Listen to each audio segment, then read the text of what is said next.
Então agora a gente retoma a nossa cobertura sobre a análise, né, na verdade, deste dia de julgamento no Supremo Tribunal Federal. A primeira turma do STF formou, então, maioria para condenar o ex-presidente Jair Bolsonaro e outros 7 aliados por envolvimento na tentativa de golpe de Estado. O placar chegou a 3-1 nesta quinta, com os votos dos ministros Alexandre de Moraes, que é relator do processo, Flávio Dino e hoje Carmen Lúcia. Entre os crimes apontados estão golpe de Estado, abolição violenta ao Estado Democrático de Direito, formação de organização criminosa e danos ao patrimônio público. A lista inclui também militares de alta patente e ex-ministros, como Braga Neto, Mauro Cid e Augusto Heleno. Alexandre Ramagem, hoje deputado federal, teve exclusão parcial de 2 acusações. E agora, Paulo, o ministro Zanin está falando o voto, não é isso? O ministro Cristiano Zanin começou a fazer o seu voto. Ele continua com a tese dos crimes atribuídos até então. Vai também não acatando as preliminares com relação a foro privilegiado e julgamento na primeira turma do Supremo Tribunal Federal, atribui a Mauro Cid toda a responsabilidade da delação, o que era uma das preocupações dos advogados que defendiam Mauro Cid, para saber como é que seria essa observação, e a gente vai acompanhando. Na verdade, agora já tem formada a maioria, como já dissemos, já está formada a maioria para a confirmação da tese do relator de crime de Estado, de abolição do Estado Democrático de Direito, tentativa de golpe. Inclusive, a ministra Carmen Lúcia disse que, sim, ali está caracterizado não só a tentativa do golpe, mas ela disse que, na prática, o golpe não foi apenas planejado, mas tentado. Conosco, o advogado Eduardo Milhomens, advogado criminalista, que vem analisando todo esse julgamento que está sendo feito no Supremo Tribunal Federal. Doutor Eduardo, vamos começar a compreender. Primeiro, ontem, um 2-1, que fez com que os torcedores de uma tese achassem que o jogo podia virar. Mas hoje nós temos aí já os 2 votos, tanto de Carmen Lúcia como de Cristiano Zanin, acatando a tese do relator. Uma outra questão. Ontem ainda se tinha dúvidas com relação para onde caminharia Cristiano Zanin e qual seria o acolhimento da tese por parte da ministra Carmen Lúcia. Com o movimento até agora, um 4-1 já consolidado, já praticamente consolidado, um 4-1... Acabou o voto do Zanin 4-1, então nós temos 4-1. Estamos sendo informados que o voto de Cristiano Zanin termina e nós temos então agora o 4-1 nesse julgamento. Com esse 4-1 nesse julgamento, o que podem fazer os advogados de defesa e o que significa esse placar de 4-1 na primeira turma? Boa noite, bom estar aqui de novo com vocês. É um 4-1 que já era... não um 4-1 do jeito que todo mundo esperava, que já acreditava-se que o ministro Fux poderia divergir em algum ponto do voto do ministro relator Alexandre de Moraes, mas acabou divergindo muito mais, até que mesmo que as defesas esperavam. Assim foi a minha impressão. E agora tudo volta ao que estava previsto quanto antes. A ministra Carmen Lúcia votando, fazendo o voto dela, ministro Zanin também fazendo o voto dele, todos na mesma toada que o ministro relator. Algumas diferenças aí que aconteceram, até depois do voto do Fux, você pode começar a perceber que houve uma melhora ali no conteúdo, porque há uma contra-argumentação, né? Claro, esse voto composto ele é dialético, as pessoas falam e eles vão melhorando a partir dali, né? Existe uma troca. Agora, os advogados, o primeiro recurso que eles têm é os embargos de declaração, que após publicado esse acórdão, a gente vê que o Zanin mesmo no início do voto dele falou que o voto dele é extenso, do Fux tem quase 500 páginas, do Alexandre de Moraes também não deve ser menos que isso, então, estamos falando aí de um voto que pode colocar em quase 2.500 páginas, e aí isso vai ter que ser publicado. Então, após a publicação, começa o prazo corrido para os advogados entrarem com o que a gente chama com os embargos de declaração. Os embargos de declaração, eles podem ter efeito modificativo, mas não é essa o princípio dele. O princípio dele é verificar o que tem de uma omissão, quer dizer, eu pedi uma coisa, vocês não analisaram isso, uma contradição, ó, você está falando uma coisa aqui, mas depois você diverge aqui, né? Uma falta de clareza do voto que impede a defesa de compreender aquele fato. Então, entra-se com esse embargo de declaração, onde a defesa pode pedir os efeitos infringentes dele. Um detalhe importante, agora com essa ação da publicação do acórdão, do que foi julgado na primeira turma, antes terá a reunião para dosimetria de pena. E só depois disso, só depois da sessão para dosimetria, é que haverá então a publicação do acórdão. Exato. Um placar de 4-1 dificulta recursos, dificulta embargos, ou um placar de 3-2 ou 4-1 funcionaria da mesma forma para a leitura dos advogados? Os embargos de declaração, eles vão entrar. Assim, não precisa de quórum, não. É em cima do voto. O que está sendo muito discutido, e aí vai ter uma tensão mesmo do Supremo Tribunal Federal, que é o seguinte: o Supremo Tribunal Federal tem entendimento que só com um voto, por exemplo, seriam 3-2, que caberiam os infringentes para o pleno. Esse é o entendimento do Supremo Tribunal Federal. O entendimento do Supremo Tribunal Federal advém de um entendimento anterior que falava-se do pleno, quando você tinha 4 votos favoráveis em 10. E não na turma. E não na turma. O nosso Código de Processo Penal, e vamos lá, a nossa Constituição deixa bem claro que quem deve falar sobre processo penal, e recurso é uma questão de processo penal, é só o nosso legislativo, no caso, as casas federais. O Supremo pode fazer algum tipo de recurso, mas dentro da estrutura dele. Nós estamos falando aqui de uma votação, de um julgamento, em que o Código de Processo Penal fala que cabe embargos infringentes no caso de não haver completude do voto. Você pode chamar uma outra turma para votar. Então vai haver essa divergência, com certeza os advogados vão levantar isso e falar, ó, um voto eu já posso levar para a turma. Né? E é uma questão de princípio. A nossa Constituição também fala-se em duplo grau de jurisdição. Ninguém aceita a primeira decisão, ninguém aceita a primeira convalidação. Até mesmo quando você vai no médico, o médico vira para você, você vai morrer? Ah, não, eu vou em outro médico. Deixa eu ouvir o outro. Deixa eu ouvir um outro. Ou ouvir um grupo de médicos. Sim. Né? Então é isso que vai... eu acredito que esse vai ser a próxima tônica que nós vamos ter no Supremo Tribunal Federal, é esses embargos infringentes. Se eles vão aceitar, eles não vão. Se a turma não aceitar os embargos infringentes, o que pode acontecer, e que acontece no Supremo Tribunal Federal, o Alexandre de Moraes, que começou com isso, ele dá o trânsito em julgado e expediu o mandado de prisão.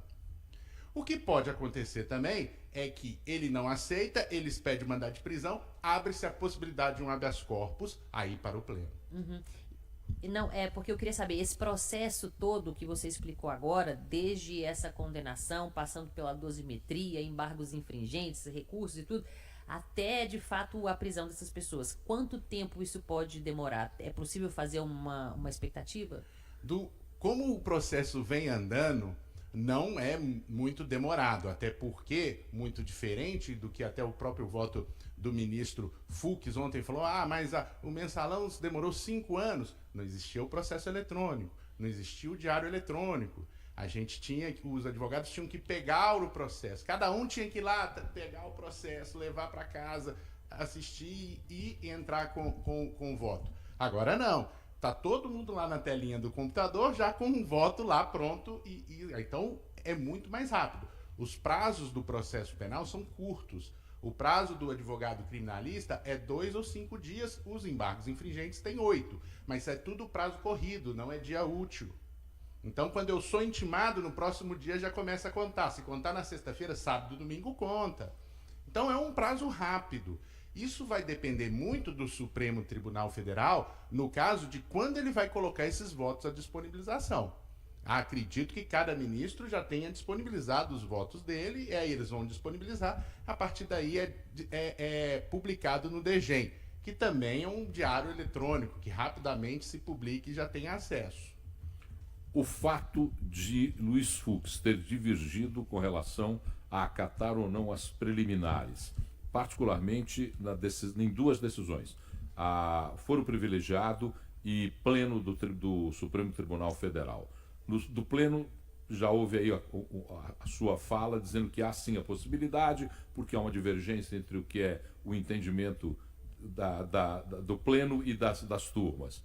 No caso do foro privilegiado, há chances de se discutir novamente isso, ou isso já fica pacificado e já não se discute mais essa questão? Também vai tudo para o pleno, e eu acredito que essa é a tese mais forte e que seguraria a possibilidade da ida para o pleno, porque o Fux, ele estrategicamente no voto dele, ele coloca duas questões. A primeira delas, que o Supremo Tribunal não é competente. E a segunda dela é que a primeira, se o Supremo Tribunal Federal é competente, quem é competente não é a primeira turma, é o pleno. Isso por quê? Porque existe um ex-presidente da República sendo julgado por crime comum. A gente não está falando de crime político. Crime político é nas casas do Congresso. Crime comum é o pleno do Supremo. E isso é a Constituição que fala. E o Supremo, em março agora, modificou o entendimento dele, falando que antes o entendimento era qual? Olha, perdeu o mandato, perdeu o foro. Aí, em março de 2025, o Supremo fala, não, perdeu o mandato, mas o crime foi cometido enquanto ele estava no exercício da função política, mantém-se o foro. É o caso do Bolsonaro. Se é um encaixe perfeito, é o caso do Bolsonaro. Ele começa, e a denúncia fala isso, a todo momento os próprios ministros repetem isso, que essa estratégia de golpe começa quando ele ainda é presidente da República, e ele está colocando como chefe de todo o elemento. Todo mundo iria para o Supremo pela visa atrativa que tem do foro mais especial, todo mundo ia ser julgado pelo pleno. Então, a questão que o Fux levanta, e ele deixa bem claro, ele falou, eu não votei. Foi 6-5 que vocês mudaram a jurisprudência e eu fui um dos 5 que não votou por isso. Mas se votou, então agora se aplica, porque é colegiado. E foi o pleno mesmo que votou isso. Se é uma decisão colegiada, não cabe a discussão. O processo é muito discutido nessas duas questões e também discutido na questão da unicidade de ações do ministro Alexandre de Moraes, que é o juiz que instrui, o juiz que é vítima, inclusive, no processo e que depois julga. Essa questão pacificada, haverá discussão sobre isso ainda? Se for para o pleno, em qualquer... tudo se reabre. É a ampla devolutividade dos recursos do direito penal. Tudo que você, mesmo que não tenha se pacificado mesmo, o pleno pode efetivamente julgar. Porque aquele julgamento não acabou. Ele ainda tem coisa para fazer. Os outros ministros podem discordar também disso. É uma questão interessante, que nós vamos ter várias discussões a partir de agora. Se a primeira turma aceitar o recurso dos embargos infringentes, vai haver uma nova redistribuição e o Alexandre de Moraes deixa de ser o relator. Uhum. Porque ele não pode ser o relator do próprio recurso que sobe. É outro relator que vai ser sorteado. Vai ser sorteio igual de Copa do Mundo. Você imagina, vai estar todo mundo de olho nesse sorteio. Sim, para saber quem será o ministro relator. No caso de pleno, haverá a possibilidade de alguns dos votos agora declarados serem transformados no entendimento de que os embargos acolhidos leve o caso para o pleno, ministros que votaram de uma forma poderão modificar os seus votos? Abre-se todas as possibilidades de novo. Voltar atrás, até mesmo pela condenação ou pela absolvição, entendimentos, porque aí a gente tem uma nova composição de acórdão. Os embargos infringentes traz uma nova turma para jogar, um novo momento de julgamento. E todos votam novamente. Todos votam novamente. Hoje, no Congresso, muitos parlamentares da base do Bolsonaro, né, aliados ao Bolsonaro, da oposição, da oposição, eles disseram que a partir do voto do Fux, o projeto da votação da anistia se fortaleceu. No seu entendimento, isso também aconteceu? Eu acho que, apesar do julgamento ser muito político, uma questão atrelada à outra, eu acho que não modifica em nada. mesmo indo para o pleno do Supremo Tribunal Federal, a questão maior que eu acho do foro é que do foro, desculpa, não do foro, mas da anistia, é uma questão que o STF vai ter que julgar isso. Vai ter questionamento quanto a isso. A gente sabe que existem crimes que não são dadas a fiança, não são de graça, não são indulto e também anistiáveis. E a forte tendência, e eu estou falando tendência porque ministros já adiantaram voto nesse aspecto. Uhum. A Carmen Lúcia já adiantou. O Dino também. O Dino também. O Alexandre também. Zanin também. Gilmar Mendes já falou. Barroso já falou. Então a gente já tem. Eles já estão dando sinal. Falou: se fizer, vai bater aqui e a gente vai dar a inconstitucionalidade dessa lei. Então é um esforço infrutífero? Não, é uma tensão forçada no Supremo que eu não acredito hoje que o Poder Legislativo queira fazer. Eu não vejo uma... E aí eu estou falando Poder Legislativo na pessoa dos presidentes da Casa, que esses que realmente determinam isso. Nós estamos falando aqui de um processo igual é o impeachment, é um processo que eles vão ter que saber jogar com isso. Porque aumentar essa tensão com o Supremo agora, com os Estados Unidos fazendo pressão, você jogar mais essa pressão para o Supremo, às vezes a coisa não sai do jeito que a gente quer, não sai do jeito que a gente pretende. Isso é um complicador. Se é para... a lei de anistia é para apaziguar, na verdade ela tem outra intenção. Ela vai inflamar. Você vai jogar gasolina em uma relação que já está muito tensionada. É interessante porque tanto o Hugo Mota quanto o Davi Alcolumbre já se manifestaram com restrições a acatar a entrada do processo de anistia em tramitação nas duas casas, tanto na Câmara como no Senado Federal. Uma coisa que chama a atenção é o fato de que de 3 dos votos proferidos abordam a questão do uso da estrutura do Estado no planejamento do golpe. A ministra Carmen Lúcia hoje fez questão de mais de uma vez abordar essa questão. Do ponto de vista penal, como é que se trata a participação de servidores públicos? Em que crimes servidores públicos que são concursados, que estavam no exercício da sua função e que provavelmente possam ter participado dessa estrutura do plano, em que crimes eles podem ser enquadrados? O crime em si que eles vão ser enquadrados já está na esfera da tipicidade em que eles foram denunciados. Mas, por exemplo, na aplicação da pena, o juiz pode, na culpabilidade, e aumentar a pena dele por ele ser funcionário público. Pode aumentar as consequências do crime por ter se utilizado das estruturas estatais para o cometimento do crime. Tudo isso vai influenciar efetivamente a pena. O legislador ele coloca uma pena mínima e uma máxima. A gente está falando pena mínima de um crime de 4 a 8 anos, outro de 4 a 12 anos, organização criminosa de 3 a 8 anos. Então, a partir daquele 4 e 8, o juiz está livre para decidir em cima de quesitos que a lei define, mas são quesitos subjetivos. E aí o juiz pode colocar, ele pode falar, olha, você é 4, você é 8. E isso ficou muito evidente no voto do ministro Dino, que quando ele fala assim, eu até acredito que a culpabilidade, eu não acredito que ele não tenha participação, mas a participação dele com certeza tem uma menor culpabilidade, porque o artigo lá, o 21 do Código de Processo Penal fala que a participação vai ser enquanto a sua culpabilidade. E aí ele está já avisando, falou, isso aí eu vou decidir a sua maior ou menor participação lá na pena. Isso já ficou claro. Mas é usual de se fazer. Ainda com relação à pena, cada ministro dará o seu voto com relação à pena. Uhum. E depois haverá uma somatória desses votos. Como é que fica decidida a pena final aplicada? Paulo, é a mesma coisa. Maioria.